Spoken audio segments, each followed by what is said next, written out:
안녕하십니까. 돌아온 위종욱입니다.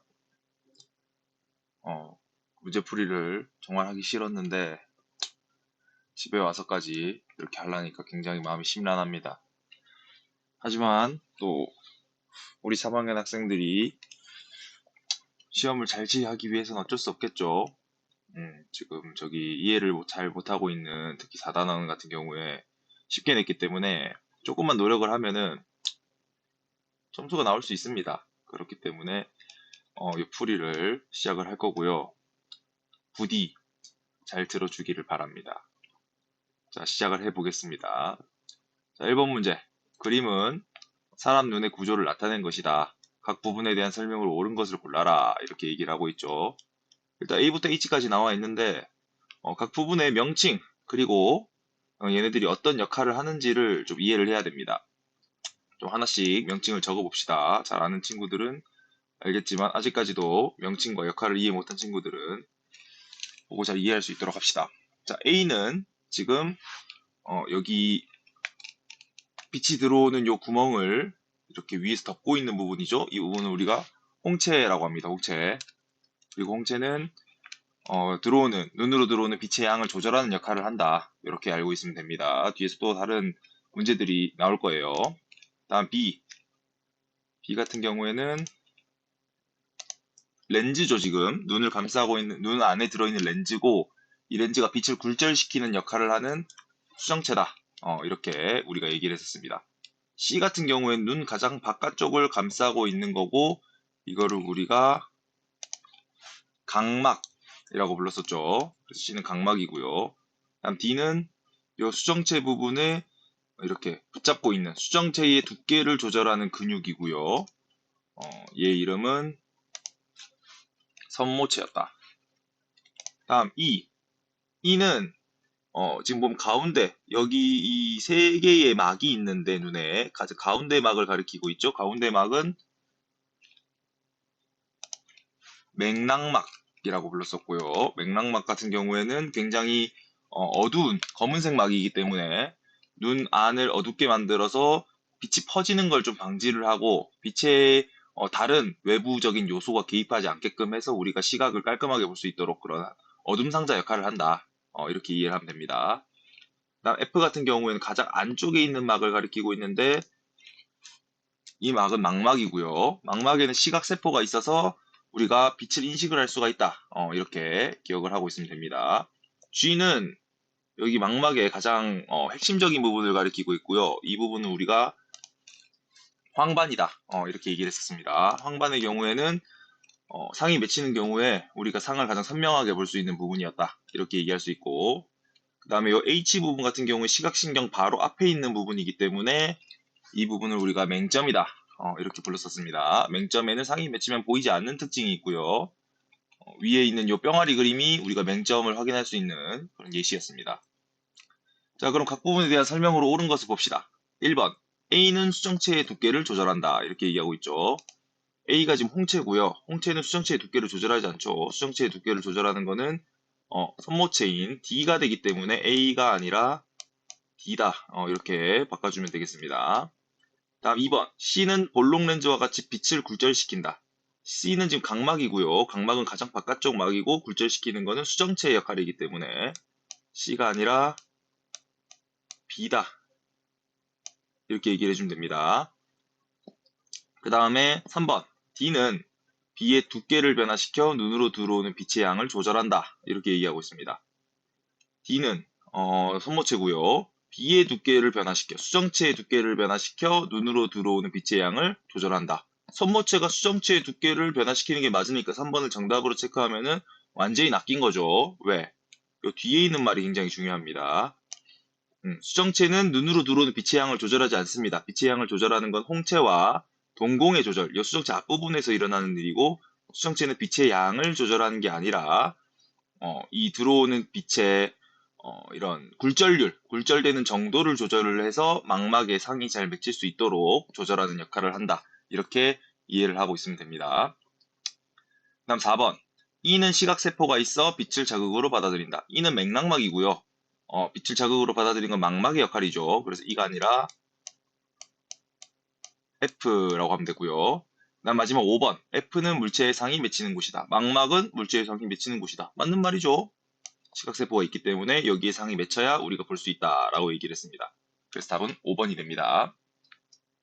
자, 넘어가서 2번 문제 보겠습니다. 2번 문제 같은 경우에도 각각 찾아주면 되는데 앞에 이렇게 다 정리를 해놨기 때문에 굳이 적진 않겠습니다. A는 홍채, B는 각막, C는 수정체, D는 가장 안쪽을 가리키고 있으니까 망막이 되고요. E는 시각신경 앞에 있는 맹점, F는 우리가 시각세포가 인식한 정보를 뇌로 전달해주는 시각신경이 됩니다. F만 새로 나온 거니까 F만 이렇게 적어주도록 하죠. 자, 그러면은 우리가 A부터 F까지 다 찾았으니까 이제 문제를 한번 봅시다. 1번. A는 눈으로 들어오는 빛의 양을 조절한다. A는 홍채고요. 눈으로 들어오는 빛의 양을 조절한다. 맞는 말이죠. 동그라미. 그다음 2번. B는 빛이 통과하는 얇고 투명한 막이다. 각막은 빛이 통과하는 얇고 투명한 막이다. 맞죠? 각막이 불투명하면 우리는 앞을 볼 수가 없습니다. 다음 3번. C는 빛을 굴절시켜 D의 상에 맺히도록 한다. C. 수정체는 빛을 굴절시켜 D, 망막의 상에 맺히게 한다. 맞는 말이죠. 다음 4번. E에는 시각세포가 없어 상이 맺히지 않는다. 4번 같은 경우에도 맞는 말처럼 보이지만 4번은 은밀하게 여러분들을 낚고 있습니다. 그래서 4번 같은 경우가 옳지 않은 말이 되고요. E에는 시각세포가 없어 까지는 맞는 말이야. 근데 상이 맺히지 않는 틀린 말입니다. 상은 맺힐 수 있죠. 여기에 굴절돼서 상이 여기 이렇게 E에 맺힐 수도 있는 겁니다. 상은 맺힐 수 있지만 시각세포가 없기 때문에 보이지 않는다라고 해야 되기 때문에 이 말이 틀린 말이 되는 겁니다. 상은 맺힐 수 있지만 우리가 그 물체를 인식할 수가 없다. 빛을 인식할 수가 없다. 이렇게 바꿔주는 게 옳은 설명이 되겠습니다. 그 다음 F. 시각신경은 시각세포에서 받아들인 빛자극을 뇌로 전달한다. 이건 맞는 말이죠. 그래서 답은 4번이 된다. 4번 같은 경우에 좀 치사할 수 있지만 뭐 나쁜 복이라고 할 수는 없습니다. 그래서 이 정도 낚시에는 낚이지 않을 만큼의 그런 좀 노하우를 쌓으시라 이렇게 얘기를 하고 싶네요. 넘어가서 3번 보겠습니다. 물체를 보는 과정을 옳게 나타낸 것은 이러고 있네요. 물체를 나타낸 과정을 위에 있는 그림으로다가 설명하면 되겠죠. 일단 맨 처음에 빛이 쭉 들어가면서 어딜 통과한다. 각막을 통과하죠. 각막. 그래서 빛, 각막. 답이 일단은 답을 바로 한 다음에 설명을 하는 게 낫겠죠. 답은 일단은 2번이 답이 되겠고요. 지금 빛과 각막까지 통과를 했습니다. 각막까지 통과를 해서 쭉 동공 통과해서 들어가면은 만난 게 수정체를 만났죠. 수정체를 통과해서 빛이 굴절을 했다 칩시다. 그래서 쭉 들어가면은 여기 이 눈을 채우고 있는 부분을 유리체라고 했었습니다. 그래서 유리체가 되고요. 유리체를 쭉 통과하면은 도달하게 됐습니다. 어디에? 망막에 도달하게 됐고요. 망막에는 뭐가 있다? 시각세포가 있기 때문에 시각세포에서 인식을 했습니다. 인식을 했으면 이 정보를 보내야 되겠죠? 어디로? 뇌로. 뇌로 보내주는 역할은 누가 한다? 여기에 있는 시각신경이 한다. 그래서 시각신경까지 요 가운데 들어가주면은 답이 2번이 되는 겁니다. 자, 넘어가겠습니다. 넘어가기 전에 저기 뭐야, 내가 녹화를 제대로 못해갖고 날려먹은 적이 여러 번 있어요. 그래서 녹화가 잘 되고 있는지를 좀 한번 확인을 해보겠습니다. 보자. 녹화가 지금 잘 되고 있군요. 좋습니다. 자, 그럼 넘어가서 4페이지에 있는 문제를 보겠습니다. 1번. 그림은 밝기에 따른 홍채와 동공의 변화를 나타낸 것이다. 이렇게 하고 있고요. 가 같은 경우에는 지금 보면은 동공이 굉장히 작죠. 가 같은 경우에는 더러운 글씨로 적는 것보단 깨끗한 글씨로 동공이 작다. 동공소 아니다. 동공 작다. 이렇게 정리하면 될 것 같고, 그 다음에 나 같은 경우에는 동공이 크다. 이렇게 정리를 하면 되겠죠.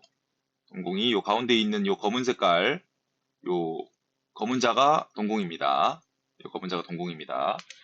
자, 그럼 동공이 작고 동공이 크다는 특징이 있고요. 그다음 A, B도 나와 있으니까 설마 모르는 사람 없겠지만 정리를 해주면 A가 동공, B는 동공을 조절하는 홍채가 되겠죠. 이 정도는 정리를 해야 우리가 문제를 풀 수 있는 겁니다. 자, 그러면은 하나씩 보기를 봅시다. 1번. A는 눈 안쪽으로 빛이 들어가는 구멍이다. 동공은 눈 안쪽으로 빛이 들어가는 구멍이다. 맞죠? 다음 2번.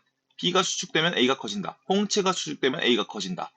자, 여기 있는 그림을 잘 보면 알겠지만은 여기 홍채와 동공이 차지하고 있는 면적의 전체적인 크기는 똑같습니다. 똑같아요. 근데 동공이 커지기 위해서는 홍채가 어떻게 돼야 된다? 작아져야 된다는 겁니다. 왜? 동공과 홍채가 같은 면적 안에서 놀고 있으니까. 그래서 한 놈이 커지면 한 놈이 작아진다 라고 생각하면 되기 때문에 B가 수축이 되면 A가 커진다는 맞는 말이 되는 겁니다. 다음 3번. 가에서 나로 갈 때 홍채의 면적이 증가한다. 동공이 커졌으니까 홍채는 작아지겠죠? 그럼 답은 3번이 되겠네요. 증가가 아니다. 이렇게 가면 되고. 다음 4번. 밝은 곳에서 어두운 곳으로 이동하면 가에서 나로 변한다. 밝은 곳에서 어두운 곳으로 가면 동공이 작아진 거에서 커진다. 동공이 커지게 된다 라고 얘기하고 있는데 얘도 맞는 말이죠. 왜? 어두운 곳은 빛의 양이 적기 때문에 더 많은 빛을 받아들이기 위해서 동공이 커져야 된다. 이렇게 설명할 수 있으면 완벽하게 이해를 한 겁니다. 그 다음에 5번. 나에서 가로 갈 때 동공이 작아진다. 동공이 컸는데 작아지니까 맞는 말이죠. 자, 이렇게 이 정도 문제는 아주 간단하게 풀 수 있어야 된다. 이렇게 얘기를 할 수 있겠습니다.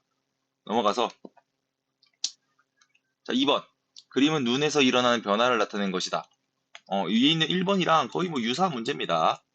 얘도 뭐 굳이 정리를 해주면은 가는 동공이 큰 상태, 나는 동공이 작은 상태 정도로 정리를 하면 되겠죠. 그리고 눈의 상태가 가에서 나로 변했다. 즉 동공이 작아졌다.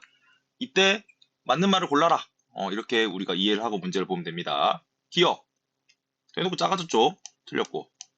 다음 니은. 홍채가 확장되었다. 동공이 작아졌으니까 홍채는 커지겠구나. 이렇게 정리하면 잘 정리한 거예요.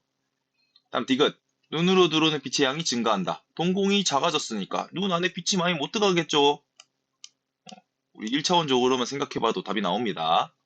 다음 리을. 어두운 곳에서 밝은 곳으로 이동했을 때다.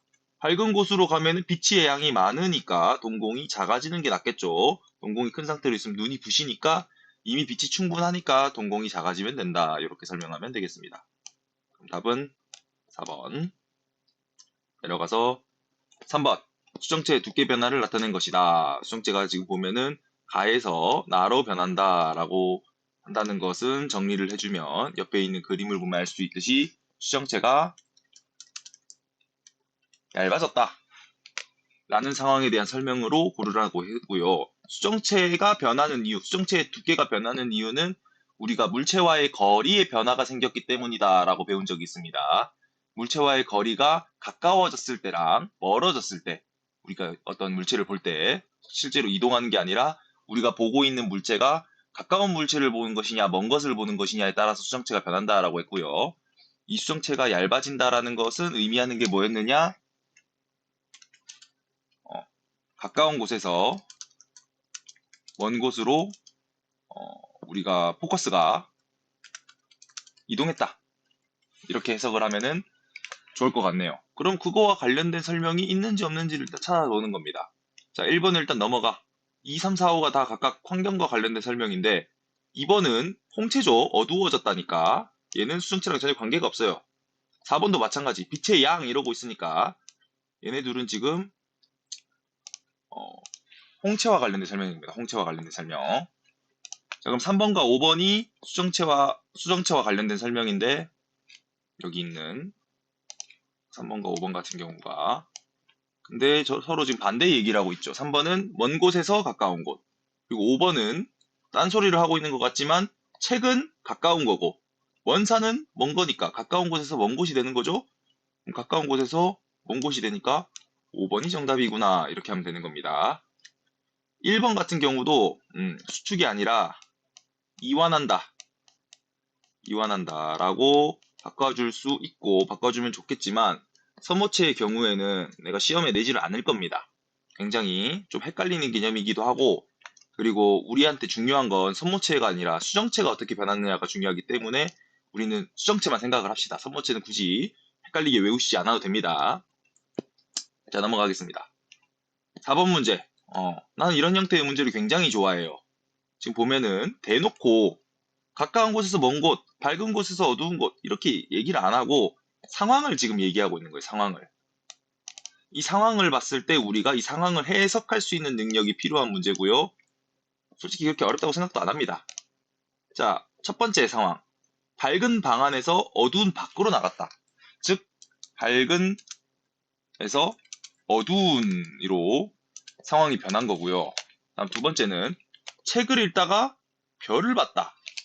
이 말은 가까운 곳에서 먼 곳을 보겠다라는 얘기죠. 그래서 이 문제 같은 경우에는 지금 1, 2, 3번을 합쳐놓은 굉장히 좋은 문제입니다. 자, 이때 일어나는 변화로 옳은 것을 고르라고 합니다. 일단은 이것도 우리가 두 개로 나눠서 볼 수 있겠죠. 홍채 동공을 먼저 보고 수정체를 보면 되겠죠. 일단은 저기 빛의 양과 관련된 홍채와 동공부터 봅시다. 밝은 곳에서 어두운 곳으로 갔기 때문에 우리한테는 지금 빛이 많이 필요한 상황이죠. 빛이 많이 필요한 상황이니까 우리는 동공이 커지면 된다. 이렇게 일단은 생각을 하면 됩니다. 근데 우리가 앞에서 봤듯이 동공과 홍채는 서로 반대로 움직인다라고 했기 때문에 홍채는 수축이 돼야 되겠죠. 하지만 아쉽게도 수축 확대가 지금 둘 다 수축 확대이기 때문에 우리 수정체까지 같이 봐야 돼요. 자, 수정체는 지금 가까운 곳에서 먼 곳을 보는 상황이고요. 먼 곳을 볼 때는 수정체가 얇아져야 된다라고 얘기를 했기 때문에 정답은 2번이 되는 겁니다. 넘어가겠습니다. 자, 이제 눈이 끝나고 귀로 넘어왔죠. 자, 귀도 한번 보겠습니다. 또 이렇게 여러 가지 기호들이 나와 있고 이 기호들에 대해서 너 알고 있니? 라고 물어보는 굉장히 스탠다드한 문제입니다. 일단은 구조와 기능부터 또 정리를 해야 되겠죠. A는 고막입니다. 고막은 이 웨이도를 통해서 들어온 소리에 의해서 진동하는 얇은 막이고요. 음파, 소리라는 게 파동이기 때문에 이 얇은 막은 소리에 의해서 쉽게 진동을 할 수가 있습니다. 자, 근데 이 고막의 진동이 우리가 느끼기엔 너무나도 작기 때문에 증폭시켜줘야 될 필요성이 있었고요. 그 증폭시켜주는 역할을 이 고막에 연결되어 있는 귓속뼈가 한다. 이렇게 얘기를 했었습니다. 한편 C랑 D는 소리와 관계없지만 기호가 굉장히 헷갈리게 섞여져 있죠. 그래도 우리는 다 구분을 해야 됩니다. C 같은 경우에는 고리처럼 생겼는데 고리 반 잘라놓은 것처럼 생겼으니까 반고리관이다. 이렇게 얘기를 했고 우리 몸의 회전을 관여하는 기관이었습니다. 회전. 그리고 D는 전정기관이죠. 전정기관은 우리 몸의 기울어짐을 담당하는 역할을 하고 이 C와 D는 각각 그래서 우리 몸의 평형 감각을 담당하는 청각과는 관계없는 기관이다. 이렇게 기억을 하면 된다고 했습니다. 그리고 여기 E는 달팽이관이죠. 달팽이관 안에 청각세포가 있기 때문에 여기에 우리가 이제 청각 자극이 들어오면은 달팽이관에서 인식을 해가지고 이걸 이제 전달을 하면 된다라고 했고요. 전달하는 청각신경은 지금 그려져 있지 않습니다. F를 청각신경이라고 착각하면 안 됩니다. F는 청각과 또 마찬가지로 전혀 관계가 없는 귀인두관이라고 하는 구조라고 했고 귀인두관의 역할은 우리 귀 바깥쪽과 그리고 귀 안쪽에 압력을 일정하게 유지시켜주는 이 두 압력을 같게 만들어서 생기는 문제를 방지하는 역할을 한다라고 얘기를 했습니다. 1번은 바로 풀리겠죠. 정리를 다 했으니까. A 고막 맞고요. B 달팽이관 틀렸죠? C 전정기관 틀렸고 D 귀소뼈 틀렸고 E 방고리관 틀렸고 답은 1번 이렇게 되겠고 2번 보겠습니다. 각 부분에 대한 설명으로 옳은 것을 골라라. 1번 같은 경우 A에 청각세포가 있다. 고막에는 청각세포가 없죠. 시작부터 여기 청각세포 있으면은 이 안에 있는 거 다 필요 없는 겁니다. 귀속뼈도 필요 없고 달팽이관도 필요 없고 고막은 단순히 진동하는 얇은 막이고요. 청각세포는 A가 아니라 달팽이관인 E에 있다. 이렇게 바꿔주면 되고 그다음 2번 B는 고막 안쪽과 바깥쪽의 압력을 같게 조절한다. 이거는 귀 인두관의 역할이죠. 그러니까 B가 아니라 F 이렇게 바꿔주면 되고 그다음 3번 C는 몸의 회전 감각을 담당한다. 방고리관은 몸의 회전 감각을 담당한다. 정답이죠. 그다음 4번 D는 고막의 진동을 증폭한다. 전정기관이 아니라 귓속뼈의 역할이니까 D를 B로 바꿔라. 이렇게 하면 되고 5번 E는 몸의 기울어짐 감각을 담당한다. 달팽이관이 아니라 전정기관의 역할이죠. B가 아니라 B 이렇게 바꿔주면 되고, 마지막 6번 F는 청각세포에서 받아들인 자극을 대뇌로 전달한다. 이건 귀인두간의 역할이 아니죠. 그거는 청각신경이 하는 겁니다. 청각신경. 문제에는 청각신경이 지금 나와 있지 않습니다. 넘어가겠습니다. 3번.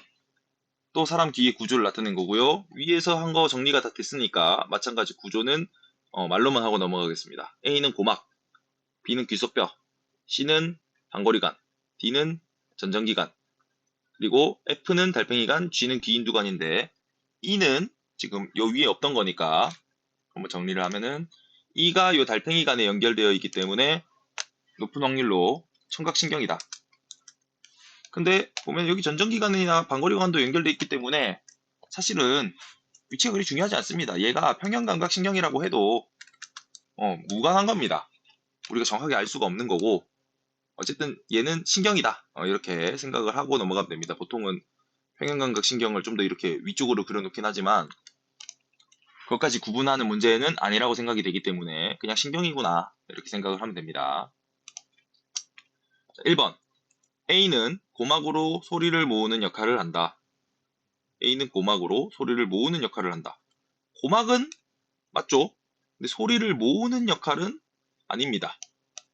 소리를 모으는 역할은 여기에 있는 요 귓바퀴가 하는 역할이죠. 귓바퀴가 하는 역할. 다음 2번 B는 소리가 도달하여 최초로 진동한다.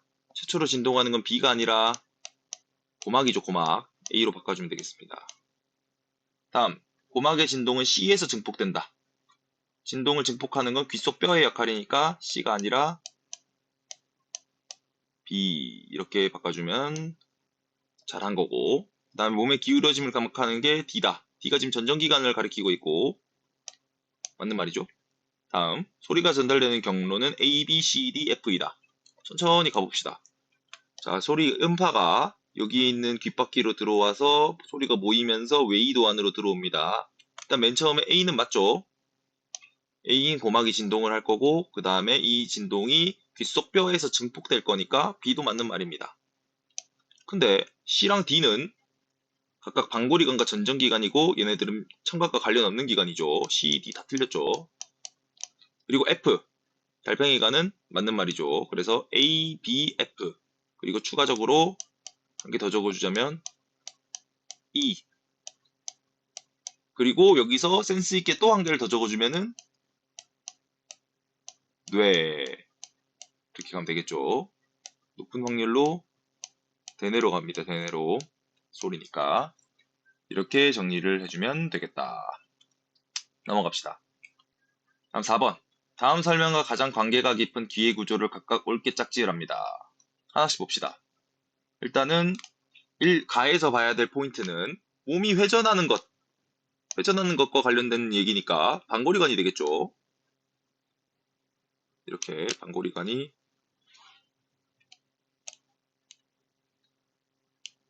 되고요. 그 다음 비행기가 이륙하면서 귀가 먹먹해졌을 때 침을 삼키면 이곳이 열려 괜찮아진다. 비행기가 이륙하면 외부 압력이 감소하게 되고요. 내부 압력은 그에 따라서 바로 변하지 않기 때문에 외부와 내부의 압력이 다른 상황이 펼쳐집니다. 이때 침을 삼키면은 이곳이 열려서 외부의 압력과 내부의 압력이 조절이 되는, 이 내부 압력, 외부 압력 조절하는 기관을 우리는 귀 인두관이라고 했습니다. 다음에 돌부리에 걸려 넘어질 때 몸이 기울어지는 것을 느낀다. 기울어지는 거와 관련된 건 전정기관이죠. 그럼 답이 깔끔하게 5번이 되네요. 넘어가겠습니다. 자, 이번엔 넘어와서 피부 감각으로 왔습니다. 피부 감각에 대한 설명으로 옳은 것만을 모두 골라라 라고 하고 있습니다. 피부 감각에 대해서 잘 이해하고 있으면 쉬운 문제가 되겠죠. 기억부터 갑시다. 일반적으로 피부에는 앞점이 가장 많다. 앞점이 아니라 통점이 제일 많죠. 그렇기 때문에 우리가 어떤 감각이든 간에 뜨거운 거든 차가운 거든 누르는 거든 뭐든 간에 우리가 너무나 과도한 감각을 느끼게 되면 결과적으로 다 통증으로 바뀐다. 지금 자기 피부를 세게 눌러보면 아픕니다. 처음엔 압력이 느껴지겠지만 계속 누르면 아픕니다. 그래서 통점이 가장 많고요. 다음 니은 온점과 냉점에서는 절대적인 온도를 느낀다. 절대적인 온도가 아니라 상대적인 온도를 느낀다라고 해주면 됩니다. 그렇기 때문에 우리가 뜨거운 물에 손을 담그고 있을 때랑 차가운 물에 손을 담그고 있을 때 미지근한 물로 옮기면은 각각 시원함과 따뜻함을 똑같은 온도에서 두 가지 감각을 모두 느낄 수 있는 이런 구조로 되어 있고요. 그래서 우리의 몸은 온도계가 될 수가 없다. 우리가 딱 쟀을 때 이게 몇 도다라고 할 수가 없다라는 겁니다. 어쨌든 절대적인 온도를 느낄 수 없다라는 거. 그래서 니은 틀렸고. 디귿. 감각적인 분포하는 정도는 몸의 부위에 따라 다르다. 맞는 말이죠. 그래서 우리가 겨드랑이 밑을 꼬집었을 때랑 팔꿈치를 꼬집었을 때랑 똑같은 힘으로 꼬집어도 겨드랑이 밑이 훨씬 아프다. 왜? 감각점이 더 많기 때문에. 손가락을 베었을 때랑 그냥 허벅지를 베었을 때랑 손가락을 베었을 때가 훨씬 아프다. 왜? 감각점이 손가락에 더 많기 때문에. 이렇게 얘기했습니다. 리을. 그래서 아까 했던 얘기가 나왔죠. 감각점이 많은 부위는 자극에 더 예민하다. 손가락 예민하고요. 겨드랑이 밑 예민합니다. 맞는 말이죠? 그럼 답은 3번이네. 자, 2번 문제. 피부의 온도 감각을 알아보는 실험이다. 방금 전에 여기에 있던 니은에서 한 얘기가 나왔죠? 오른손은 15도, 왼손은 35도, 동시에 25도의 물로 옮긴다. 그러면 오른손은 15에서 25로 갔으니까 어떤 감정을 느낀다? 아, 따뜻하다. 따뜻하다. 이렇게 느끼는 거고, 왼손 경우에는 35에서 25도로 갔으니까 온도가 낮아졌네. 어허, 왼손은 시원하다. 이런 감정을 느끼게 될 겁니다. 자, 이 정도 정리하고 보기를 봅시다. 기억, 오른손은 따뜻함을, 왼손은 차가움을. 맞죠? 다음 니은, 냉점과 온점에서 상대적인 온도 변화를 감지한다. 맞죠? 절대적인이 아니라 상대적인. 다음, 처음보다 온도가 낮아지면 온점에서 자극을 받아들인다. 상식적으로 낮아졌으면 온점이 해야 되겠습니까? 냉점이 해야 되겠습니까? 딱 봐도 온점은 따뜻한 거 해야만 되고요. 온점이 아니라 냉점. 이래 바꿔주면 됩니다. 그러면 답은 2번이네. 넘어가겠습니다. 3번, 감각점 분포 실험입니다. 이렇게 이쑤시개를 각각 2, 4, 6, 8mm로다가 붙인 다음에 최소 거리를 측정했더니 요렇게럼 나왔다더라.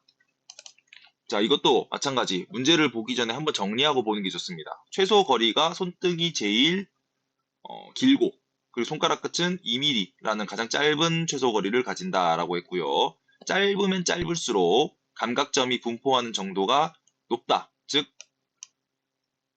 손가락 끝 같은 경우에는 감각점의 밀도가 높다. 이렇게 정리할 수 있고요. 감각점이 밀도가 높다라는 건 감각점이 엄청 많다라는 거니까 어떤 결과로 이어진다? 예민하다. 라는 결과로 이어진다라고 했습니다. 그럼 손등 같은 경우에는 반대가 되겠죠. 손등의 경우에는 감각점의 밀도가 낮으니까 상대적으로 둔감하다. 이렇게 정리할 수 있겠습니다. 그러면 보기를 봅시다. 1번, 손가락 끝이 가장 예민하다. 맞죠? 2번, 손등의 감각점이 가장 많다. 감각점 밀도가 낮으니까 가장 적겠죠? 2번이 정답이고, 3번, 두 개로 느껴지는 거리가 길수록 둔감하다. 가장 긴 손등이 둔감하죠? 맞는 말. 다음, 최소 거리가 가장 짧을수록 감각점이 많이 분포한, 밀도가 높다라는 게 많이 분포했다라는 거랑 같은 말이니까 맞는 말. 다음, 두 이쑤시개의 간격이 8mm일 때 손바닥에서 이쑤시개가 두 개로 느껴진다. 손바닥은 이미 6mm에서 두 개로 느꼈으니까 8mm는 당연히 두 개로 느끼겠죠. 4mm는 한 개로 느끼게 될 겁니다. 그래서 이것도 맞는 말. 그러면 답은 2번이 되겠네요. 넘어갑니다. 10번 문제. 이번엔 후각과 미각에 대한 문제가 되겠네요. 하나씩 봅시다. 코의 구조와 후각에 대한 설명을 옳지 않은 것은 후각 상피에 후각세포가 있다. 맞죠? 다음 2번. 후각은 음식 맛을 느끼는데 관여한다. 맞죠? 코 막고 젤리 먹으면 뭔 맛인지 몰랐었죠, 우리 수업 시간에. 다음 3번. 후각은 매우 예민하지만 쉽게 피로해진다. 맞는 말이죠.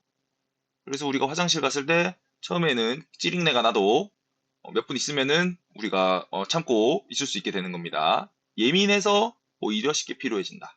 라는 거. 다음 4번. 받아들인 자극은 후각신경을 통해 뇌로 전달된다. 후각이니까 후각신경, 뇌. 맞는 말이죠. 마지막 5번. 후각은 액체 상태 화학물질을 자극으로 받아들여 냄새를 느끼는 것이다. 얘가 틀렸죠. 근데 단순히 그냥 틀렸다가 아니라 뭐가 왜 틀렸는지를 정리를 해야 되고요. 얘는 딱 한 글자가 틀렸습니다. 액을 뭘로 바꿔라? 기로 바꿔라. 액체 상태를 자극으로 받아들이면 우리가 냄새 맡으려면 코 안에다가 자꾸 물을 집어넣어야 돼요. 미친 짓이죠? 넘어가겠습니다.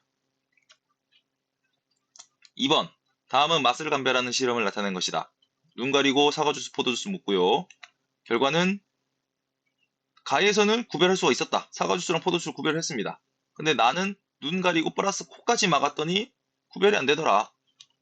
이 실험 결과 알 수 있는 사실로 옳은 것은, 그러면 미각은 관계가 없고 후각은 관계가 있구나. 이렇게 우리가 머릿속으로 정리하고 들어가면 되겠죠. 1번. 맛은 후각을 통해서만 느낀다. 이건 아니죠. 후각이 분명히 관여는 하지만 후각만으로 느낀다는 걸 알 수는 없습니다. 미각과 관련된 내용이 없죠, 지금. 2번도 아니죠. 2번이 정답이 되려면 가든 나든 간에 둘 다 종류를 잘 구별을 했어야 되겠죠. 근데 코를 막았더니 구별이 안 되니까 미각만으로 느낄 수는 없다. 다음 3번. 혀의 부위에 따라 강하게 느끼는 맛이 다르다. 이거는 이 말이 맞든 틀리든 전혀 관계가 없습니다. 이게 맞다 칩시다. 맞다 쳐도 이 실험과는 1도 관계가 없어요. 이 실험 결과 알 수 있는 사실을 우리는 찾는 겁니다. 맞는 말 틀린 말을 찾는 게 아니에요.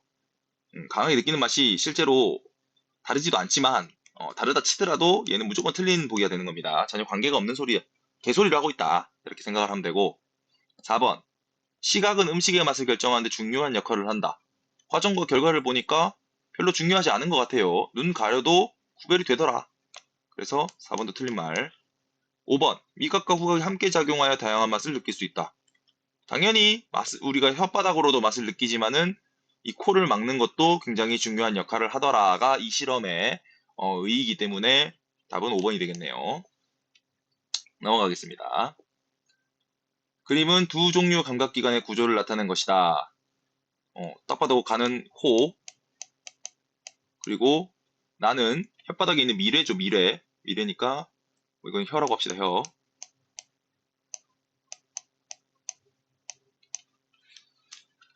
자, 그리고 각각의 A, B, C, D를 정리를 해주면 A는 지금 후각 상피세포 사이에 쏙쏙쏙쏙 박혀있는 냄새를 느끼는 세포인 후각세포다. 이렇게 되고 후각세포가 바로 인식을 했을 테니까 뭐만 하면 된다. 전달만 하면 된다. 누가? 후각신경이 이렇게 바로 연결되어 있는 걸 볼 수 있고요. 당연히 얘는 뇌로 연결되어 있을 겁니다. 그 다음에 C를 하기 전에 D부터 봐야 되겠죠. 맛이 요 안으로 음식이 액체 상태 화학물질이 여기로 들어왔을 거고 바로 여기에 있는 무슨 세포가 맛을 느끼는 맛세포가 인식을 하게 됐을 거고요. 맛세포가 인식한 거를 연결되어 있는 C가 전달을 할 겁니다. 뇌로. 그러니까 C는 자연스럽게 미각신경이 된다. 이렇게 정리를 했으면 보기를 보면 되겠죠? 기억. A는 후각세포, B는 후각신경. 정리 다 했고요. 다음 니은. A와 D는 같은 종류의 자극을 받아들인다. 후각세포는 후각이니까 기체 상태의 화학물질. 맛세포는 맛이니까 액체 상태의 화학물질. 틀렸죠? 같은 종류 받아들일 거면 둘 중 하나 없어도 됩니다. 쌔바닥이 없든 코가 없든. 근데 둘 다 있어야 되죠? 다음 디귿. C는 D에서 받아들인 자극을 뇌로 전달한다. 미각신경은 맛세포에서 받아들인 자극을 뇌로 전달한다. 맞죠? 다음 리을. D는 맛봉오리에 있다. 맛세포는 맛봉오리에 있다. 맛봉오리에 있죠? 그럼 답은 5번이 되겠네요.